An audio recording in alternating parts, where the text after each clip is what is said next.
Assalamualaikum warahmatullahi wabarakatuh.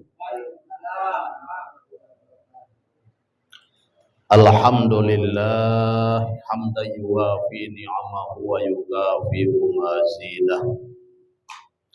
Asyhadu an la ilaha illallah wahdahu la syarikalah wa asyhadu anna sayyidana wa nabiyyana Muhammadan abduhu wa rasuluhu la nabiyya ba'dah. Allahumma shalli wa sallim ala sayyidina Muhammadin khairil bariyah wa ala alihi wa ashabihi dzawin nufusil aliyah. Amma ba'du faqad qala Allah ta'ala fi ayatihil karimah wa huwa asdaqul maqalah. A'udzu billahi minasyaitonir rajim. Bismillahirrahmanirrahim. Ara'aital ladzi yukadzibu bid-din wa dzalikal ladzi yad'ul yatima wa la yahuddu 'ala ta'amil miskin. Wa qala Nabi sallallahu alaihi wasallam, man shoma asyura faka'annama shoma sanata wa man tasaddaqa fihi kana tasaddaqa shadaqatas sanah. Wal mana wallahi al-mumradi sadaqallahul azim wa ballagha rasulun nabiyul karim wa nahnu ala dzalika minasyahidin wasyakirin walhamdulillahi rabbil alamin. Masyiral muslimin wa zumratal mu'minin rahimakumullah, bil khusus ketua musholah At-Tahiriyah Bapak Ustadz Supardi yang saya hormati, dan juga guru kita semua Bapak Ustadz Teddy Umar Maulana yang saya hormati, juga segenap pengurus beserta jamaah musholah At-Tahiriyah yang semuanya sama-sama saya hormati, dan semoga kita semua senantiasa dimuliakan oleh Allah Subhanahu wa taala. Mulia di dunia, mulia di akhirat. Di dunia hidup bahagia, akhirat masuk surga. Amin ya rabbal alamin. Mari kita sama-sama memanjatkan puja, puji serta syukur kehadirat Allah Subhanahu wa taala yang telah memberikan berbagai macam anugerah serta nikmatnya kepada kita, di antaranya sehat walafiat dan juga panjang umur. Paling besar adalah nikmat iman dan Islam, sehingga pada malam yang mulia ini, yaitu malam Jumat ini, kita semua bisa berkumpul, bermuwajahah, bersilaturahim dalam rangka beribadah kepada Allah Subhanahu wa taala, baik itu ibadah salat maghrib dan juga ibadah-ibadah yang lainnya, termasuk ibadah talabul ilmi. Dan semoga segala amal ibadah kita, baik yang wajib maupun yang sunnah, senantiasa diterima di sisi Allah Subhanahu wa taala. Amin ya rabbal. Salawat rangkai salam semoga tetap terlimpah curahkan kehalifahan junjungan kita Nabi besar Muhammad sallallahu alaihi wasallam, keluarganya, para sahabatnya, para tabi'in, para ulama, dan semoga bil khusus pada kita yang hadir di musholah At-Tahiriyah ini, dan umumnya kepada segenap muslimin muslimat di mana saja berada. Tentunya harapan dan doa kita, semoga di hari kiamat nanti kita semuanya mendapatkan syafaat, yakni pertolongan dari baginda Nabi Muhammad sallallahu alaihi wasallam. Hadirin kaum muslimin rahimakumullah. Sebentar lagi kita akan memasuki yang namanya hari Asyura atau tanggal 10 bulan Muharram. Tepatnya insya Allah ya pada hari Minggu nanti atau hari malam Minggu itu tepat sekali dengan hari Asyura atau tanggal 10 bulan Muharram. Ya, kalau kita melihat kalender. Nah, hadirin rahimakumullah. Lalu ya, dalam salah satu sabda Rasulullah sallallahu alaihi wasallam yang diriwayatkan oleh Abu Musa Al-Madini, sumbernya dari Ibnu Umar radhiyallahu anhuma, bahwa Rasulullah sallallahu alaihi wasallam bersabda, "Man shoma Asyura faka'annama shoma sanata." Yang artinya barang siapa yang berpuasa pada hari Asyura, hari Minggu besok nanti ya, maka nama soma sanata, seolah-olah dia berpuasa selama 1 tahun. Alhamdulillah, luar biasa ya, ini saking istimewanya hari Asyura. Dan juga mantasodako pihi kana kasodakotis sanati, dan barang siapa yang sodakoh pada hari Asyura sama pahalanya seperti sodakoh selama 1 tahun ya. Sodakoh 1000 perak nanti tanggal 10 hari Minggu, berarti sama dengan sodakoh tiap hari 1000 selama 1 tahun ke depan. Berarti berapa kali sodakoh kita ya? Ya 3.600.000 ya. Sodakoh 1000 nih, yang penting pada hari Minggu nanti ya. Itu sama dengan sodakoh 3.600.000 dikalikan 10 berapa? 36 juta ya, dikalikan lagi 700. Oh, nggak kehitung, susah hitungnya ya. Masya Allah. Lalu ada apakah sih pada hari Asyura itu sehingga setiap amal baik dilipat gandakan oleh Allah Subhanahu wa taala? Itu banyak sekali peristiwa-peristiwa yang terjadi di masa lalu. Di antaranya di zaman para nabi, Nabi Adam alaihissalam ini menurut kitab Tanbihul Ghafilin ya, diciptakan oleh Allah Subhanahu wa taala pada hari Asyura dan dimasukkan ke surga pada hari Asyura. Terus siapa lagi? Nabi Nuh alaihissalam mendarat di Gunung Judi Armenia ya, setelah dilanda banjir besar pada hari Asyura. Nabi Ibrahim lahir dan diselamatkan dari kobaran api pada hari Asyura.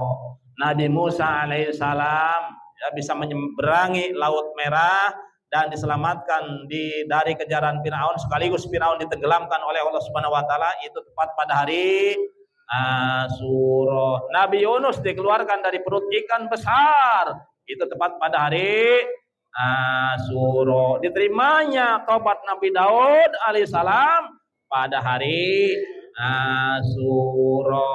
Bahkan nih kiamat kubro nanti ya, kiamat besar-besaran. Langit pecah, terbelah-belah, lautan meluap ke daratan, gunung berterbangan, ya, bumi gonjlang-genjlang, tuh semuanya hancur, semuanya mati. Itu terjadi pada hari Asyura. Ya, harinya hari Jumat. Nah, itu sudah dijelaskan oleh Rasulullah Shallallahu Alaihi Wasallam. Cuman tahunnya yang tidak dijelaskan. Tanggal dan harinya sudah dijelaskan kapan terjadinya kiamat kubro, yaitu tanggal 10 bulan Muharram, harinya hari Jumat. Cuman tahunnya belum jelas, tahun keberapakah. Cuman di dalam tarikh ya, itu kitab tarikh dijelaskan bahwasanya usia dunia ya setelah Nabi hijrah ke Madinah, nah itu hanya 1.500 tahun. Sekarang tahun berapa? 1447. Bukan 3 tahun lagi, 53. Nah, itu menurut tarikh ya, tarikh dunia, gitu kan? Umur dunia itu ya segitu lagi. Kira-kira 53 tahun lagi kurang lebih. Ya. Ya. Insya Allah kita mah nggak nyampe lah. Yang usianya sudah 5 mending ulah nyampe. Tapi insya Allah ya semua orang beriman itu nggak bakalan nyampe.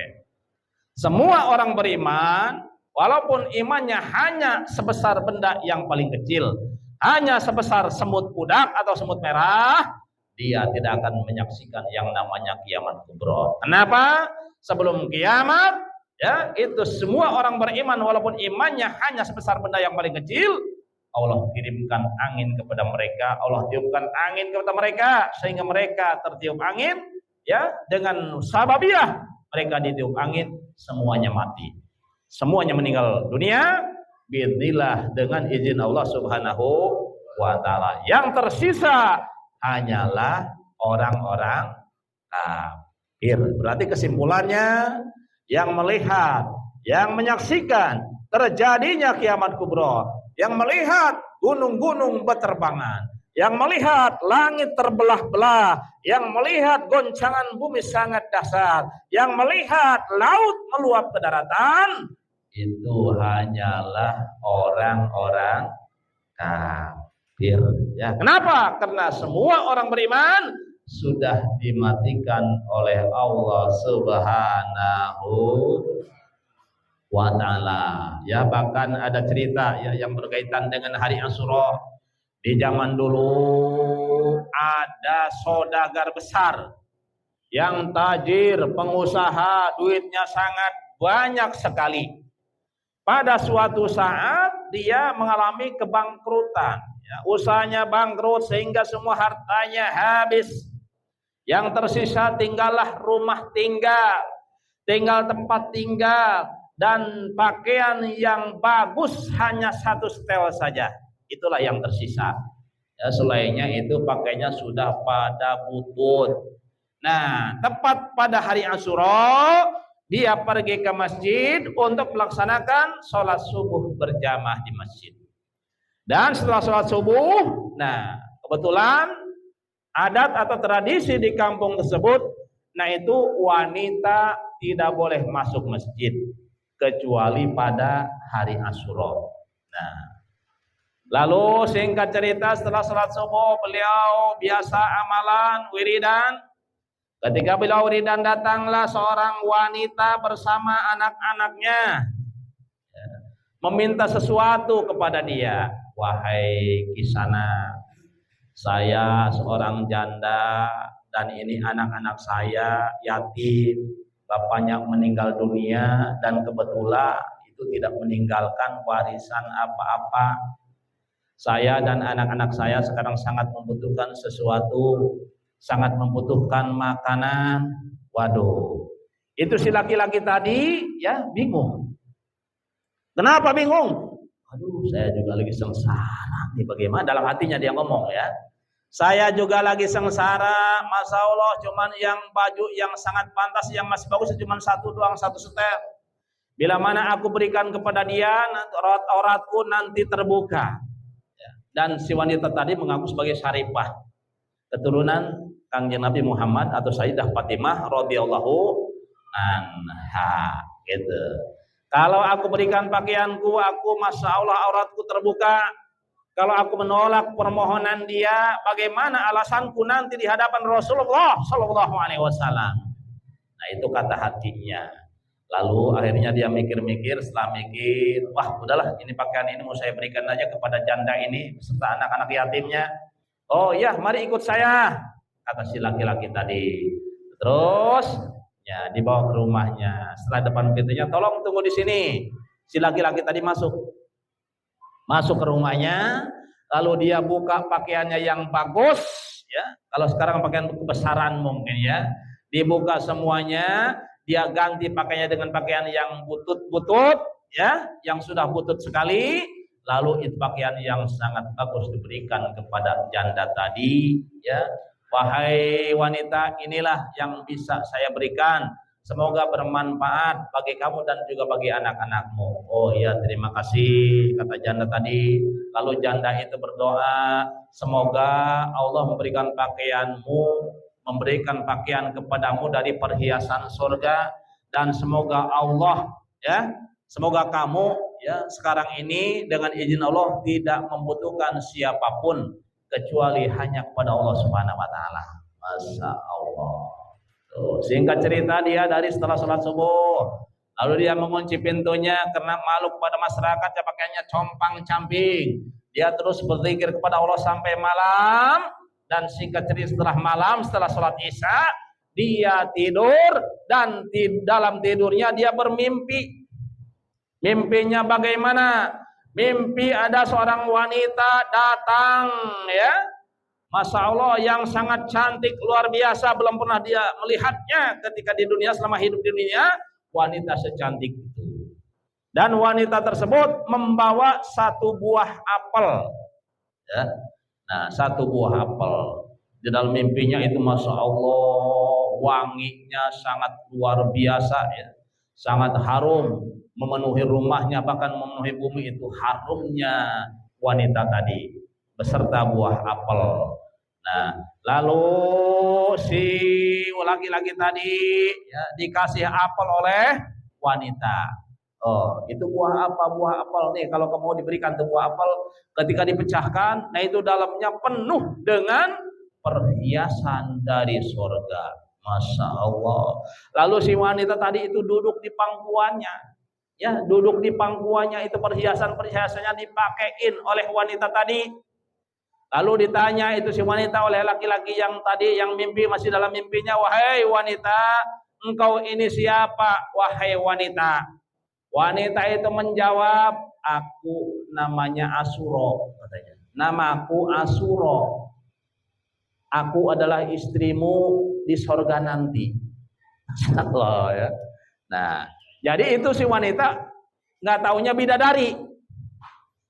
Bidadari dari sorga namanya Asuro, mengaku sebagai istri dia, ya, istri laki-laki yang Masya Allah usahanya bangkrut, gitu kan, punya baju satu yang bagus disedekahkan kepada janda dan juga anak, ya, anak yatim.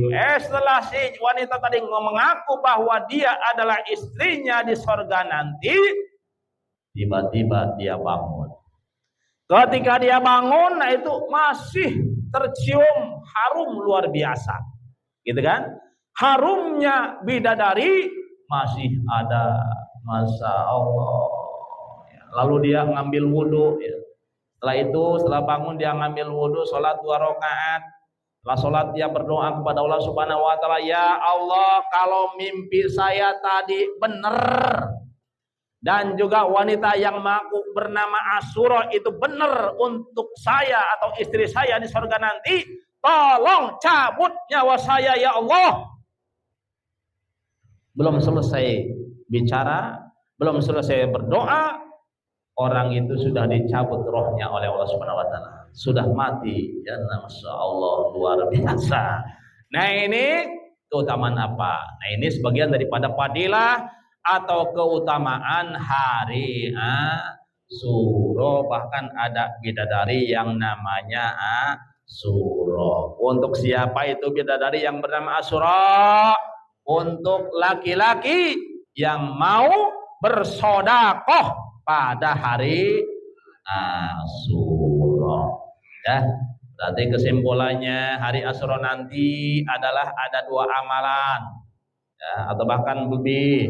Yang pertama sunnah berpuasa, yang kedua sunnah memperbanyak sodakoh kalau punya kelebihan dari kebutuhan pokok, ya. Balasannya nanti Masya Allah salah satunya bidadari yang bernama Asyura.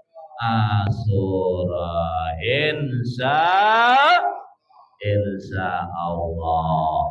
Tuh. Lalu diantaranya itu sedekah kita diberikan kepada siapa tadi ya? Dalam kisah tadi laki-laki yang sedang bangkrut bersedekah kepada seorang janda dan mempunyai anak ya, mempunyai anak yatim janda yang ditinggal mati oleh suaminya sementara suaminya tidak meninggalkan warisan apa-apa, berarti janda tersebut sangat miskin, sangat fakir, sangat melarat. Di samping sangat fakir, dia juga mempunyai anak ya, anak yatim. Nah, kepada mereka lah sedekah kita berikan kalau kita memang orang berada, kalau kita memang punya ya, diantaranya kepada orang fakir miskin dan juga anak-anak yatim ya. Karena kalau kita masya Allah sebagaimana diceritakan atau dijelaskan dalam Al-Quran, Allah berfirman, Bismillahirrahmanirrahim. Ara'aital ladzi yukadzibu bid-din wa dzalikal ladzi yad'ul yatima wa la yahuddu 'ala ta'amil miskin. Wal mana wa wala muradih ara'aital ladzi yukadzibu bid-din. Tahukah kamu wahai Muhammad orang-orang yang mendustakan agama, orang-orang yang mendustakan hari pembalasan. Ya, jadi Allah bertanya kepada, wahai tahukah kamu Muhammad siapa orang yang mendustakan agama, yang mendustakan hari pembalasan ya. Masalah yaitu membohongkan artinya tidak percaya. Orang-orang yang tidak percaya dengan adanya agama, tidak percaya dengan adanya hari kiamat, tidak percaya dengan adanya hari pembalasan, yaitu alladzi yad'ul yatim, orang-orang yang suka menghardik atau menolak anak yatim, tidak mau membantu anak yatim, atau bahkan mungkin kalau anak yatimnya punya harta, hartanya dicuri ya, dipakai, dimakan ya. Kalau orang anak yatim meminta kepadanya, dia menolaknya atau bahkan mengusirnya. Terus siapa lagi?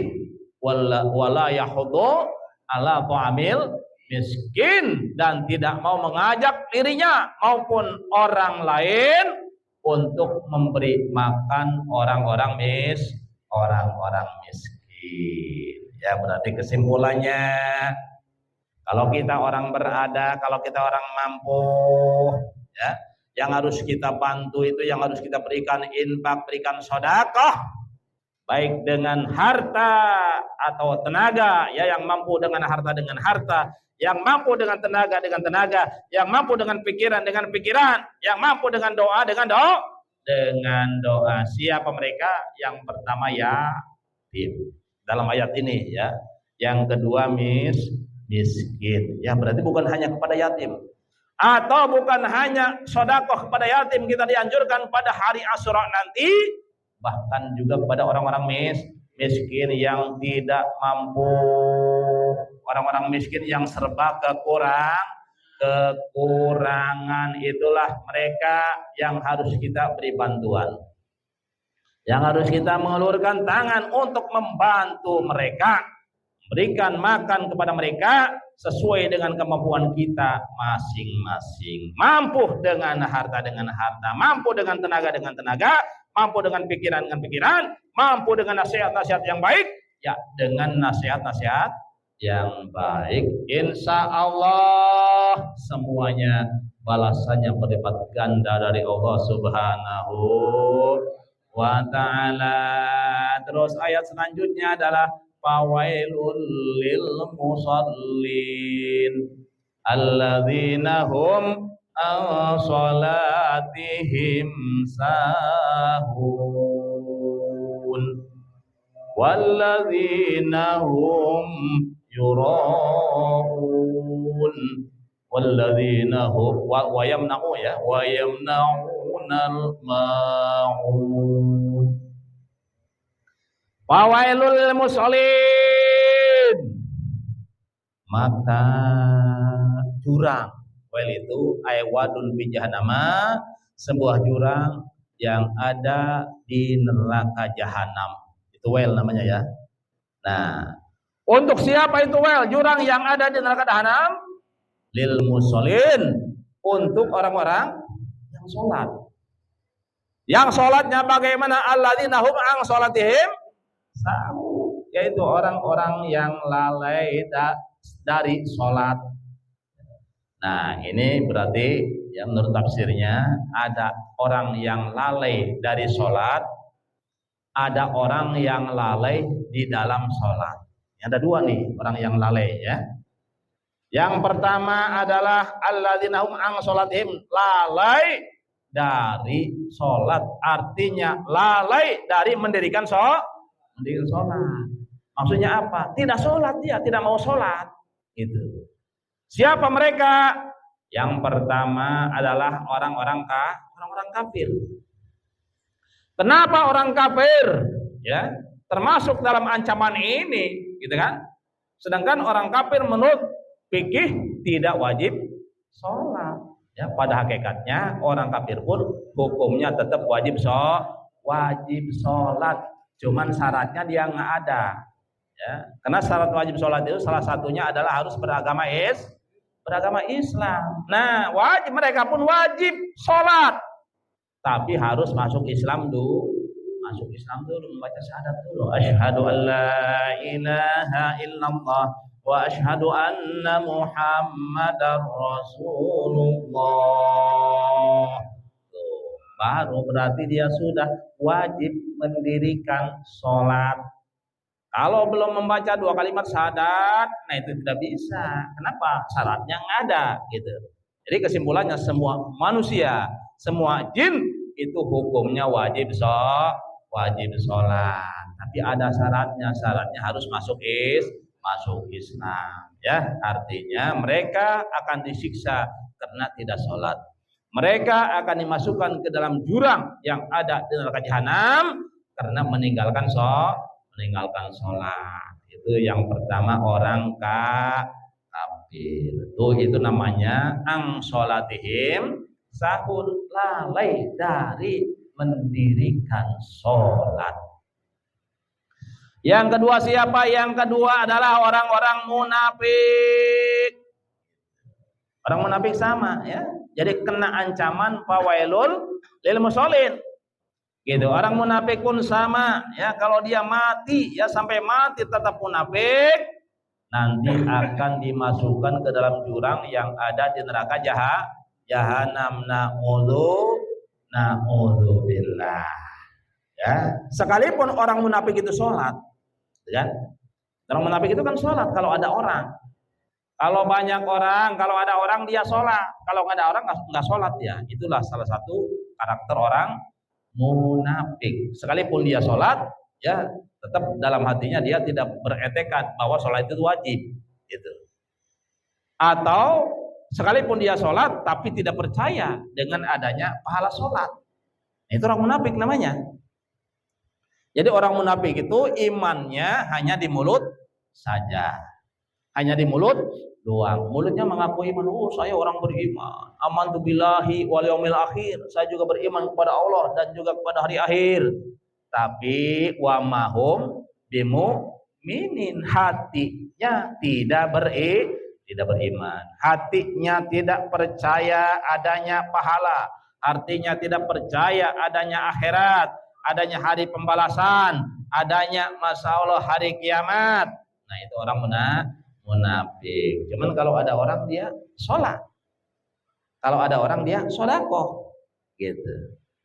Cuman hatinya tadi tetap tidak beriman, tidak percaya bahwa sholat itu hukumnya wajib, bahwa sholat itu adalah berpahala. Nah, itulah munafik. Ini nanti di akhirat yang akan dimasukkan ke dalam ke dalam jurang yang ada di neraka jahanam. Itu orang yang sahun, ya, an sholatihim sahun. Sekarang bagaimana yang lalai di dalam sholat? Itu mah perbuatan kita, ya. Lalai di dalam sholat, artinya kita sedang sholat, hatinya kemana-mana, gitu kan ya. Hatinya ingat ke pasar, Hatinya ingat hutang, masya Allah. Hatinya ingat janda. Nah, itu kita ya, kelakuan kita. Nah, cuman kan tidak selamanya seperti itu. Ya kita kadang-kadang ada yang husu gitu kan. Nah, kelas kita seperti itu sholatnya. Ya, kadang-kadang husu. Nah, itu yang dibalas, yang diterima adalah sholat kita yang husu. Lalu sholat kita yang lalai bagaimana? Nah, itu nggak diterima. Menurut ilmu tasawuf itu tidak sah bahkan ya. Sholat yang hati kita lalai, hati kita kemana-mana alias tidak husu, menurut studi tasawuf itu tidak sah, gitu kan? Nggak bisa diterima kalau tidak sah. Nah, lalu bagaimana kalau menurut fikih? Menurut fikih tetap sah-sah saja sholatnya, walaupun hati kita lalai, ya, walaupun sedang sholat hati kita ke pasar, hati kita ke janda jahe, ya, janda herang, gitu. Hati kita ke hutang kemana-mana. Nah, itu tetap menurut fikih sholat kita sah, ya. Yang penting sesuai aturan fikih. Tapi menurut tasawuf tidak bisa, tidak sah kalau sholat tidak khusyuk. Ya, artinya kalau menurut tasawuf khusyuk adalah termasuk salah satu rukun sholat. Kalau menurut fikih khusyuk itu hukumnya sunnah. Yang namanya sunnah sekalipun tidak khusyuk, ya, sekalipun tidak dikerjakan, itu tetap sholatnya sah. Itu menurut aturan fikih. Ya, berarti kesimpulannya nih ada dua sahun, ya. Sahun dalam sholat itu sahun dari sholat, ada yang sahun dari sholat, ada yang sahun di dalam sholat. Lalai dari sholat orang kafir, orang munafik. Nah, itu mereka lah yang lalai an sholatim dari sholat. Lalai di dalam sholat itu perbuatan kita, perbuatan orang beriman, ya. Tapi insya Allah sholat kita ini ya ada yang khusyuk, ada yang tidak. Cuman kebanyakan tidak khusyuk. Ya. Jadi yang diterima oleh Allah yang khusyuk, gitu kan.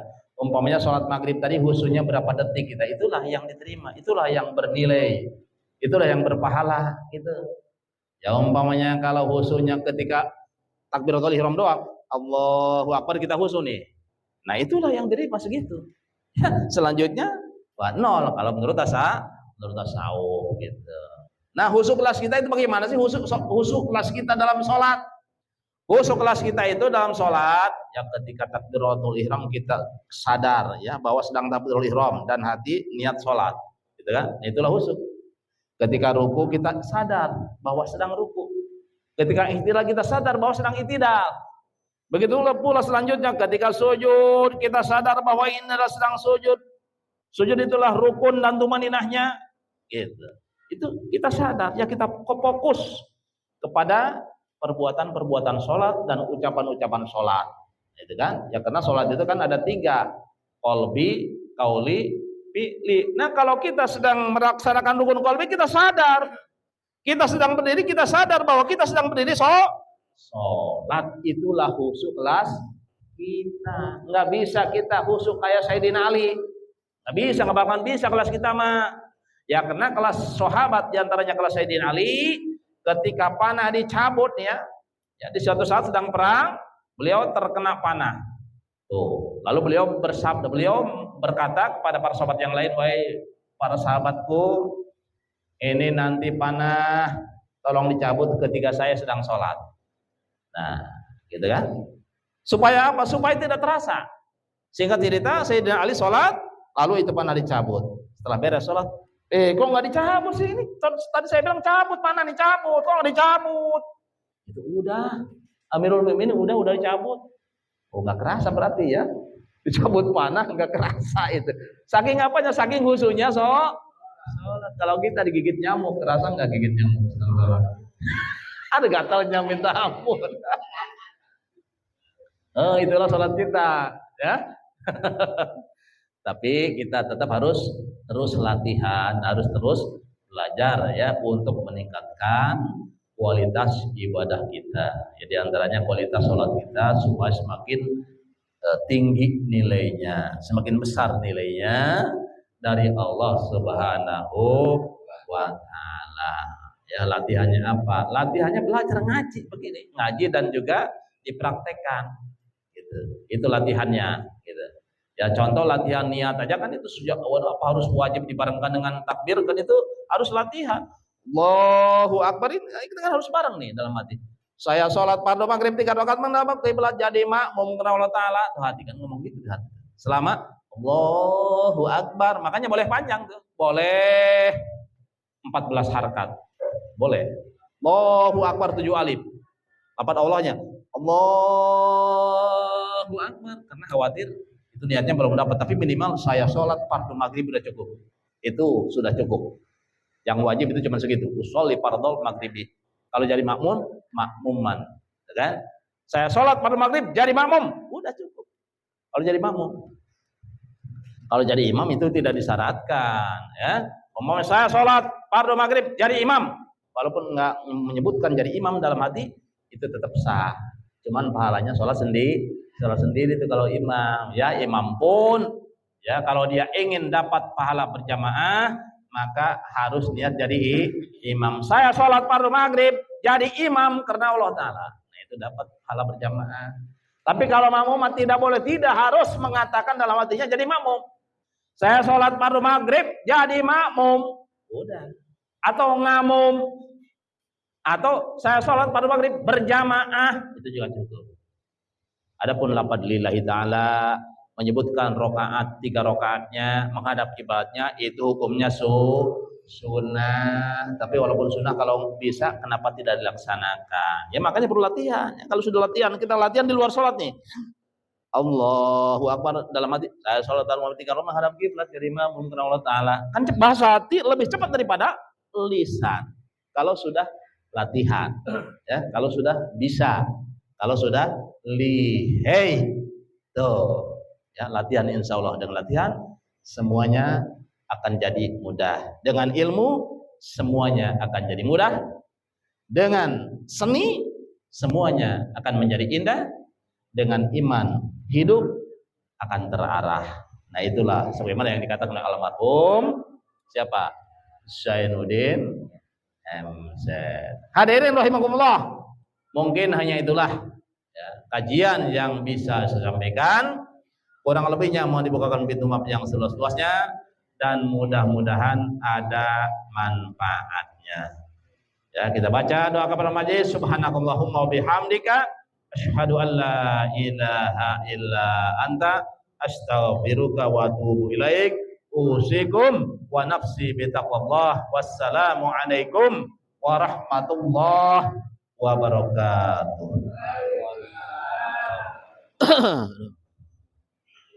Waalaikumsalam warahmatullahi wabarakatuh.